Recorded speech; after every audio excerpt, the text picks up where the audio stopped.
명절 기간을 보내고 있습니다.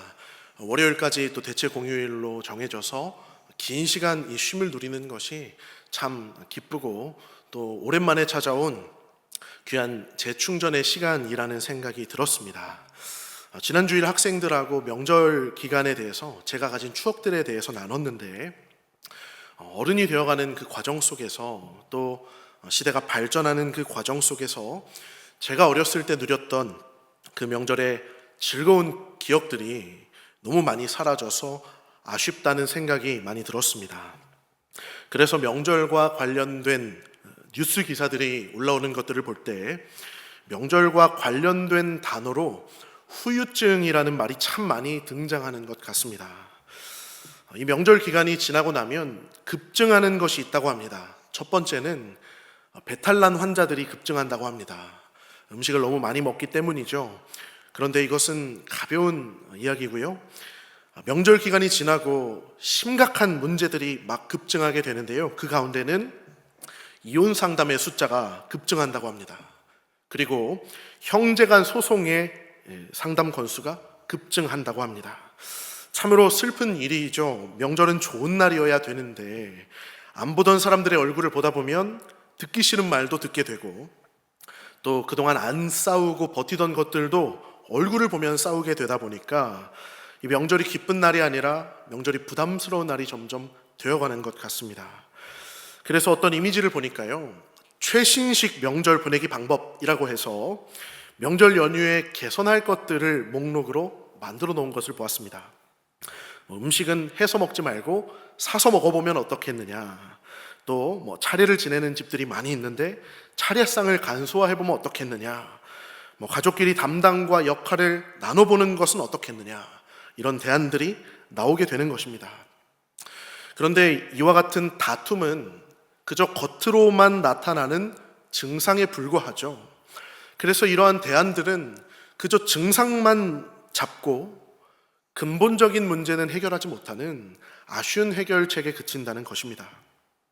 통증만 잡는다고 병이 다 낫는 것은 아니듯이 문제의 근원을 치료해야 하는데요, 근본적인 원인에 대해서 생각해 볼 때 저는 이 사람들이 모였다는 것이 힘든 것이 아니라 마음이 아프고 힘든 사람들이 모였다는 것이 근본적인 이유라는 생각이 들었습니다.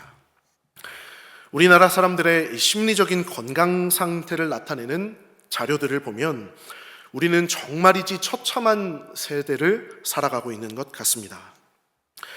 우리나라가 세계에서 이 GDP의 성장률로는 13위에 달하는 선진 국가이지만, 아주 자랑스러운 나라이지만, 그러나 이 나라의 국민들의 행복 지수는 OECD 가입국 중에 거의 최하위에 가깝고, 자살률, 혼인율, 출산율의 문제도 마찬가지로 세계에서 가장 많은 문제들을 겪고 있는 나라라는 것입니다. 제가 고등학생 때 중국에서 살 때의 일입니다. 처음에 이 중국에 가니까요, 사람들이 이제 언어를 가르쳐 주는데요, 처음에는 가볍게 인사하는 방법부터, 그 다음에는 택시를 타고 집에 가는 방법, 이런 쉬운 것들을 알려주죠. 그 다음에 마트에 가서 계산할 때 어떤 말을 해야 하는지, 이런 쉬운 것들을 가지고 한 두어 달 중국말을 해보니까요, 제가 중국말에 자신감이 붙게 된 겁니다. 그래서 이제 생활 표현들에 관심이 가기 시작해서 이제 다른 표현들을 배우다가, 그때 제가 어떤 말을 배웠냐면 으어슬러라는 말을 배웠습니다. 굉장히 좀 중국말스러운 말이죠. 이 말은요, 굉장히 간단한 의미인데요, 배고파 죽겠다라는 말입니다. 그래서 이 말을 배워서 한참 동안 썼습니다. 으어슬러, 으어슬러. 그러다가 또 다른 말을 하나 배웠는데요, 그 말은 비슷한 말입니다. 레이슬러라는 말을 배웠습니다. 이 앞은 다른데 뒤는 같은 말이죠. 이 말은 피곤해 죽겠다라는 말입니다. 그러니까 제가 두 가지 말, 이 배고파 죽겠다랑 피곤해 죽겠다를 배워서 정말 신나게 사용했어요. 막 배고플 때는 배고파 죽겠다고 하고, 또 피곤할 땐 피곤해 죽겠다고 했는데요, 그러다 보니까 제가 이 중국말의 원리를 깨우치게 된 겁니다. 형용사가 하나 먼저 나오고 그 뒤에 이 슬러라는 말은 강조하는 말이겠구나. 그래서 그때부터 신이 나가지고 이제 각종 형용사를 막 사전으로 찾아보기 시작했습니다. 배고파 죽겠다, 피곤해 죽겠다를 넘어서 추워 죽겠다, 목말라 죽겠다, 졸려 죽겠다, 하다못해 심심해서 죽겠다까지, 사람이 얼마나 심심해야 죽을 수 있을까요? 막 갖다 붙여서 사용을 했던 것입니다. 그런데 제가 이런 말을 쓰는 것을 옆에 선교사님이 한참 동안 보시더니 막 웃으시면서 이게 한국 사람들의 특징이라는 겁니다. 한국 사람들은 말끝마다 죽겠다 죽겠다 하는데 중국에 와서까지 그렇게 말을 한다고 합니다. 그래서 그냥 춥다, 목마르다 라고 하면 되는데 한국 사람들은 추워 죽겠다, 목말라 죽겠다, 자꾸만 죽으려고 한다는 겁니다. 그래서 제가 거기서 나는 토종 한국 사람이 맞구나 하는 사실을 깨닫게 되었습니다. 이처럼 우리나라의 이 사람들은요, 마음이 아픈 사람들이 많다는 겁니다. 한 기관에서 대한민국 청소년 3,000명을 대상으로 행복 지수를 조사했습니다.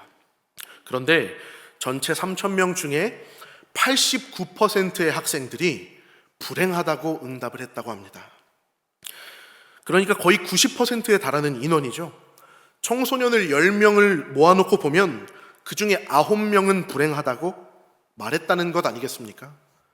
그러므로 우리가 지금 살아가는 이 시대의 모습을 보면 우리는 사소한 일에도 크게 화가 나고, 또 누군가 잘못한 사람은 무조건 밑으로 끌어내려야만 직성이 풀리는 분노의 사회, 또 모두가 치열하고 열심히만 살고 그 안에서 마땅히 누려야 할 행복은 느끼지 못하는 우울 사회, 또 사람들 앞에서 나의 약한 모습은 감추고 강한 모습만 노출하고 싶은 과시 사회의 모습을 볼 수가 있게 되는 것입니다. 그래서 우리 사회는 이와 같이 많은 아픔을 겪으면서도 여전히 속은 비어있는 공허한 성과만을 쫓아가며 살고 있는 것은 아닌가 하고 생각해 보게 됩니다. 그리고 마지막으로 우리 교회 안의 모습들을 한번 돌아보게 되었습니다. 만일 우리 성문교회 성도님들을 예배 시간이 끝나고 나가시는 길에 설문조사를 해서 우리 성도님들은 행복하십니까? 안 행복하십니까? 하고 조사했을 때는 과연 몇 퍼센트의 성도님들이 나는 정말 행복합니다라고 대답하실까 하는 생각들을 해보게 된 것 같습니다. 물론 제가 볼 때 우리 성도님들은 이 세상 사람들의 마음과 조금은 다를 것이라고 기대하고 있지만, 그러나 우리도 똑같은 사회 안에 살고 있기 때문에 만일 우리들 중 절반만 행복을 느끼고 절반은 불행하다고 응답하며 살아간다면 그것은 참으로 슬픈 일일 것 같다는 그런 생각이 들었습니다. 그렇다면 이토록 피곤한 우리의 현실, 우리가 가진 능력만으로는 해결할 수 없는 우리의 사회적인 또 개인적인 여러 가지 문제들을 과연 우리가 어떻게 해결할 수 있을까요? 이것을 해결할 수 있는 방법이 과연 있기는 한 걸까요? 이제 본문으로 돌아와서 오늘 본문의 말씀은 하나님께서 선지자 이사야를 통해 이스라엘 백성에게 하시는 말씀을 기록하고 있습니다. 그리고 오늘 본문 말씀의 특징이 한 가지 있다면 이 전체 말씀에 피곤이라고 하는 이 단어가 4번이나 등장하고 있다는 것입니다. 피곤, 피곤, 피곤, 피곤. 이 피곤이라는 말은 히브리어로 야프라는 말인데요, 이 단어를 4번이나 반복하면서 하나님은 이 땅을 살아가느라 피곤한 자들, 이 땅의 고단한 삶으로 인해 마음이 완전히 지쳐버린 자들에게 오늘 말씀하고 계시다는 것입니다. 하나님은 왜 이스라엘을 피곤한 자라고 여기셨을까요? 그 이유는 이스라엘은 지금 수년째 나라의 주권을 빼앗겨서 포로 생활을 하고 있었기 때문입니다. 우리나라도 포로의 생활, 식민의 생활을 오랫동안 했기 때문에 그 아픔이 어떠한 아픔인지를 잘 알고 있습니다. 나라의 주권과 권리를 빼앗긴 채 언제 해방될지 전혀 알 수 없는, 기약이 보이지 않는 이 삶이 너무나 불합리하며 너무나 어두운 삶이었음을 기억하죠. 그렇기 때문에 이스라엘의 삶 역시도 어딘가 어둡고 어딘가 지쳐 있으며 어딘가 모르게 피곤한 고장난 삶을 살고 있었다는 것입니다. 그렇기에 하나님께서는 이스라엘을 피곤한 자라 말씀하시며 오늘 그들에게 말씀하시는데요. 그러므로 우리가 기억할 것은 오늘 이 말씀은 동시에 오늘날 이 세상을 살아가는 모든 피곤한 자들이 받을 만한 말씀이 된다는 것을 기억하기를 원합니다. 우리 성도님들께서는 어떠십니까? 피곤하십니까? 피곤에 지쳐 있는 분들이 계십니까? 저도 새해가 되어서 건강검진을 받아봤더니 간 수치가 엄청 높게 나왔습니다. 우리 중에 가장 피곤한 사람이 저일 수도 있습니다. 또 살아가면서 겪는 이런저런 상처와 이런저런 두려운 일들 때문에 마음이 많이 지쳤습니다. 그렇다면 이처럼 세상을 살아가며 기진한 영혼들, 지치고 피곤한 우리 모두가 이 말씀을 받아야 하겠죠. 그런데 이사야는 오늘 말씀의 첫 부분에서 이렇게 외치고 있습니다. 우리 오늘 본문 28절, 29절 두 절 말씀을 우리 다 같이 한 목소리로 한번 읽어보도록 하겠습니다. 시작. 너는 알지 못하였느냐? 듣지 못하였느냐? 영원하신 하나님 여호와 땅 끝까지 창조하신 이는 피곤하지 않으시며 곤비하지 않으시며 명철이 한이 없으시며 피곤한 자에게는 능력을 주시며 무능한 자에게는 힘을 더하시나니. 아멘. 우리 28절 말씀을 다시 한번 좀 띄워주시기를 부탁드립니다. 오늘 이사야 선지자는 이스라엘 백성에게 말하면서 처음으로 건넨 말은 한 가지 질문이었습니다. 어떤 질문입니까? 노란색 글씨로 제가 새겨놓았는데요. 처음 했던 질문은 바로 이것입니다. 너는 알지 못하느냐? 듣지 못하였느냐? 이 말을 우리말로 쉽게 표현한다면 어떤 말일까요? 너 이거 몰라? 너 이 소식 못 들었어? 하는 되묻는 질문인 것입니다. 그렇다면 어떤 사실에 대해서 묻고 있는 것입니까? 영원하신 하나님 여호와 땅 끝까지 창조하신 이 하나님께서는 피곤하지 않으시며 곤비하지 않으시며 명철이 한이 없으시며 피곤한 자에게는 능력을, 무능력한 자에게는 힘을 더하시는 분이시라는 사실을 들어본 적이 없느냐고 되묻고 있다는 것입니다. 지금까지 너무 딱딱하고 마음 아픈 이야기를 많이 해서 제가 재밌는 이야기를 한 가지 하려고 준비해 왔습니다. 제가 대학에 3학년으로 편입학을 했을 때 당시의 일입니다. 저는 이 학부 신학과 공부를 양평에 있는 아세아 연합신학대학교라는 곳에서 공부를 했는데요. 거기는 학교가 굉장히 독특합니다. 아시겠지만 양평에는 그 자체로 산이 많은데요. 이 학교는 그 산 하나를 속을 파가지고 이 속을 캠퍼스로 만들어 놨습니다. 그러니까 캠퍼스의 특징이 하나 있다면 들어가면서 나올 때까지 오르막길과 내리막길이 계속 있다는 것입니다. 그래서 학교가 이 하나의 산이라고 생각하시면 되는데요. 제가 이 편입학 전형에서 합격을 하고 3월 2일 날 처음으로 학교에 가는 날이 되었습니다. 첫 입학 감사 예배가 있는 날, 그래도 처음 사람들의 얼굴을 보니까 제가 잠바도 입지 않고 코트를 차려입고 그리고 외모에도 더 신경을 써서 머리도 바르고 얼굴에 묻은 거 없나 확인도 하고 학교에 갔습니다. 그런데 서울에서 그 당시 도봉구 방학동에서 이 양평까지 학교를 가려면 지하철만 1시간 10분을 타야 됩니다. 그러면 첫날부터 지각하면 안 되니까요. 제가 일찌감치 새벽부터 집 밖을 나섰습니다. 그리고 1시간을 지하철을 타서 이제 지하철역에 도착을 한 것입니다. 그런데 제 의욕이 너무 앞섰나 봐요. 조금 늦게 도착했어야 맞는데 학교에 너무 일찍 이 지하철역에 도착을 하게 된 겁니다. 그래서 도착을 했는데 같이 내리는 사람이 하나도 없고요. 셔틀버스 정류장에 갔더니 셔틀버스도 오질 않는 겁니다. 그런데 보통 3월 2일 정도면 날씨가 굉장히 춥죠. 그런데 또 양평의 날씨는 서울보다 보통 2, 3도씩 더 춥습니다. 그런데 제가 처음으로 학교를 가는 날이다 보니 이 양평 날씨를 잘 몰랐던 거예요. 그래서 10분을 서 있고 15분을 서 있었는데 셔틀버스가 계속 오질 않는 겁니다. 콜택시를 부르고 싶어도 택시 번호도 모르겠고요.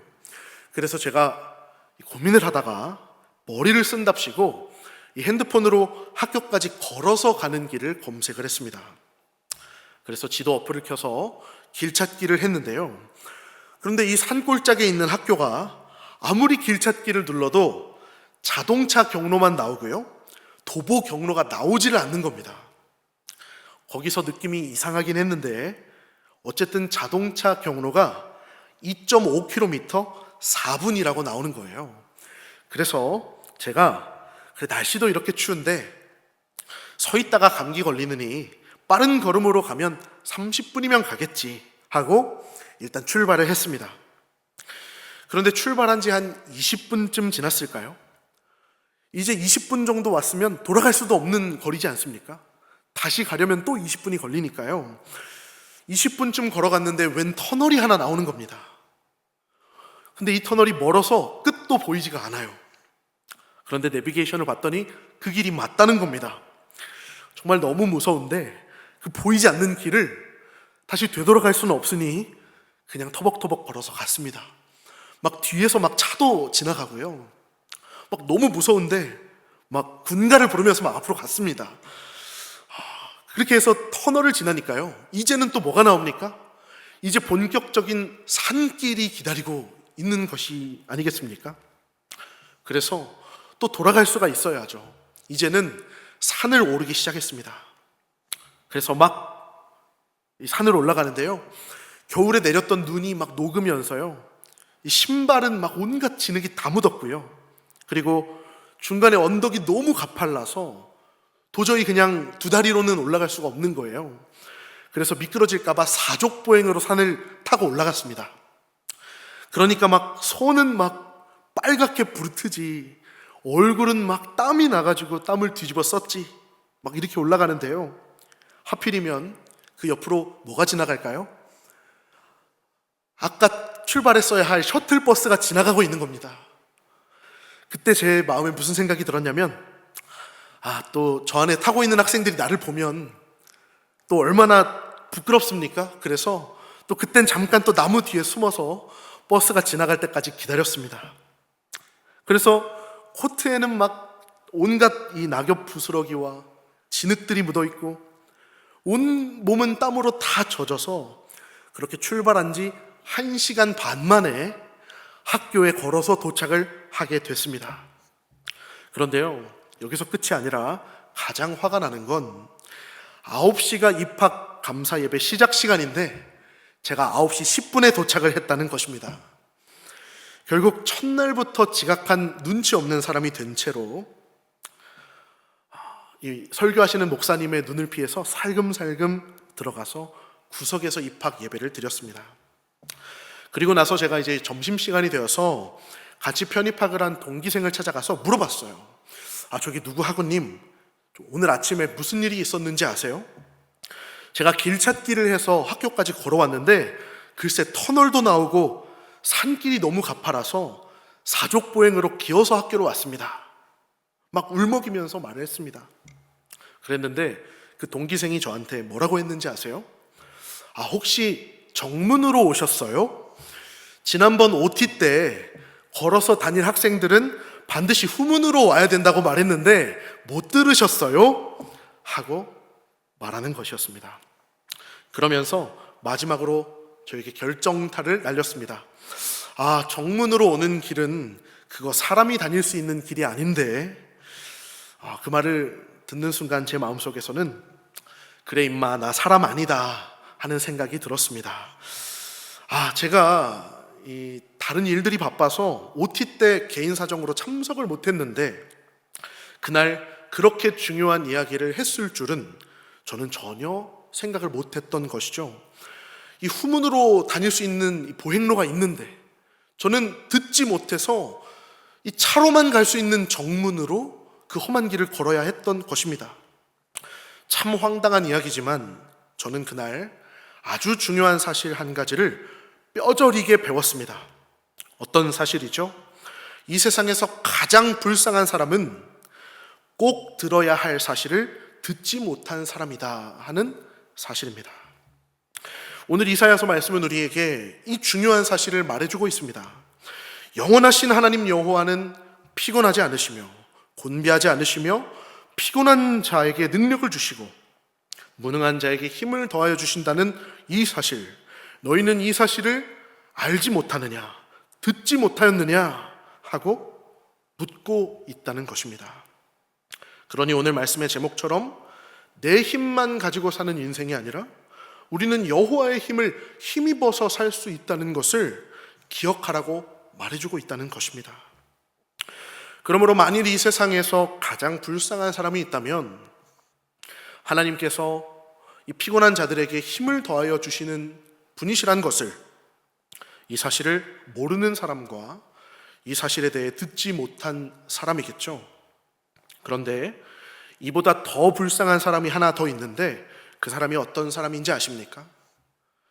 이 사실에 대해서 듣지 못한 사람보다 더 불쌍한 사람이 있다면 그것은 그 사실을 들었는데도 잊어버린 사람인 줄을 생각합니다.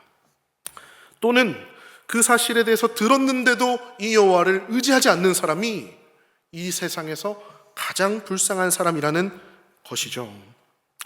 사랑하는 성도 여러분, 우리는 하나님께서 능력이 많으신 분이심을 다 알고 있습니다. 교회 다니면서 다 들어본 적이 있습니다. 그런데 그분의 능력을 잊은 채로 살 때가, 그분의 능력은 까맣게 있고 나의 힘만으로 살아갈 때가 얼마나 많이 있습니까? 그러면서 여전히 피곤하다, 지쳤다, 기운이 없다 말하고 살 때가 얼마나 많이 있습니까? 그런 사람들은 불쌍한 사람들입니다. 하나님의 능력이 있음을 알면서도 그 하나님의 능력을 의지하지 않는다면 이것은 너무나 불쌍한 모습이 되는 것이죠.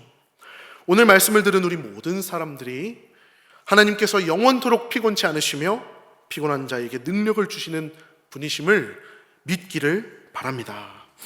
그렇다면 오늘 말씀은 하나님께서 우리에게 어떤 힘을 주신다고 말합니까?